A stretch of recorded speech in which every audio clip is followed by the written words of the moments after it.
안녕하세요. 책사입니다. 우리의 옛이야기 시작하겠습니다. 옛날 어느 마을에 다리 밑에 거지들의 소굴이 있었다.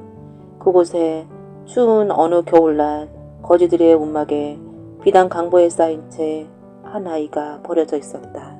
그렇게 추운 날인데도 불구하고 그 아기는 순하게도 방긋방긋 웃고 있었다. 거지 왕초는 이 아기가 하늘에서 보내준 복덩어리라 생각하고 양자로 삼았다. 거지들은 그 아기를 왕자님이라 부르며 자기들 입에 풀칠도 못해도 아기한테만큼은 먹을 것을 얻어다 주고 입을 것도 먼저 챙겨 입혔다. 아이는 비록 먹고 지내는 게 풍족하지는 못했지만 거지들의 사랑을 한 몸에 받으며 씩씩하게 잘 자랐다. 또 왕초의 양아들이라 아무도 함부로 하지 못했기 때문에 마치 자기가 진짜 왕자인 것처럼 착각하고 살았다. 그렇게 자란 아이가 어엿한 청년이 되었다. 어느 날 청년이 길을 가다가 성으로 가는 마차 2대를 보았다. 청년은 보기 힘든 가마 행렬에 호기심에 일어 가까이 다가가 보았다. 그때 뒤에 가는 가마 문이 살짝 열리더니 예쁜 아가씨가 바깥을 내다보다가 청년과 눈이 마주쳤다. 그 아가씨를 보는 순간 청년은 눈앞이 까맣고 정신이 알뜩해지고 말았다. 청년은 넋이 반쯤 나간 채로 자기도 모르게 성문 앞까지 가마를 따라갔다. 마음 같아서는 끝까지 따라가 어디에 사는 누구인지 알아보고 싶었지만 거지의 신분으로 성 안으로 들어갈 수가 없었다. 가마가 들어간 성문을 보고 또 보고 돌아보며 청년은 떨어지지 않는 발걸음을 옮겨야 했다.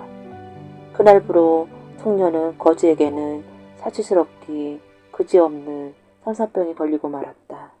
청년은 그 아가씨가 어디에 사는 누구인지만이라도 알고 싶었다.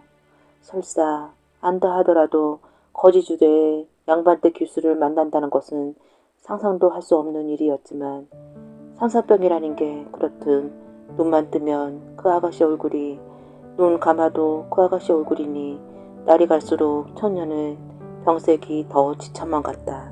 청년을 안타깝게 여긴 거지들이 천신만고 끝에 그 아가씨가 누구인지 알아내 주었다. 그 아가씨는 한양에서 외가에 다니러 온 벼슬 높은 양반댁의 딸이었다. 그 아가씨가 높은 벼슬을 하는 양반의 딸이건 아니건 청년은 온통 성 안으로 들어가 그녀를 만나야겠다는 일념뿐이었다. 어처구니 없는 일이긴 하지만 거지들은 청년을 말려서 될 일이 아니라는 걸 알고 성 안으로 들여보낼 방도를 찾아보기로 했다. 마침 거지 한 명이 성 안으로 들어가는 개구멍을 알고 있었다. 거지들 덕분에 청년은 무사히 성 안으로 들어갈 수 있었다. 하지만 성 안에 들어왔지만 그 아가씨가 머무는 집을 찾기란 하늘에서 별따기였다. 며칠 수소문 끝에 겨우 그 집을 찾았지만 거지가 양반댁 교수를 만난다는 것은 있을 수 없는 일이었다. 그렇게 몇 날 며칠을 그 집 앞에서 서성거리다가 밤에 담을 넘어 들어가서 만나기로 작정을 했다. 그 아가씨를 만날 수 있는 방법은 그 길밖에 없었다. 다들 잠이 든 밤에 청년은 담을 넘었다. 낮에 담 너머로 봐두었던 그 아가씨 방으로 살금살금 다가간 청년은 소리 없이 방문을 열고 들어갔다.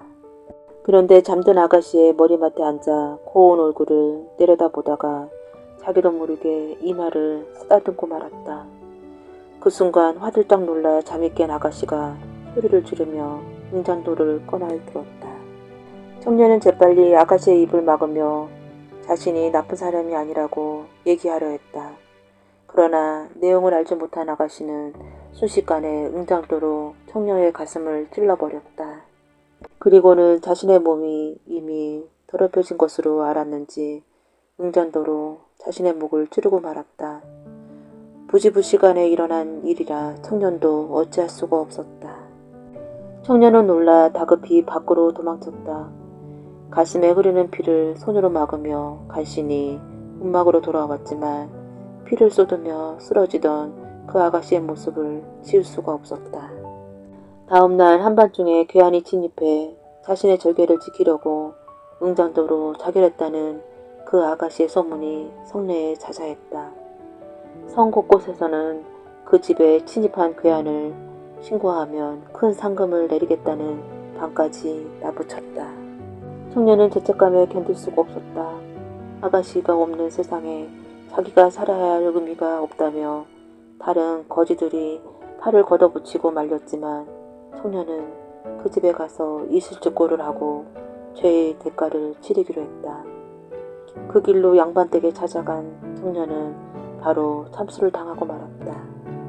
거지들은 거지 왕자가 죽어서라도 양반이 되어 그 아가씨와 백년해로 하라며 성안 담장 밑에 은행나무 한 그릇을 심어주었다. 세월이 흐르고 은행나무가 자라 열매를 맺었다. 거지들은 죽어서나마 두 사람이 만나 결실을 맺은 것이라고 기뻐했다고 한다.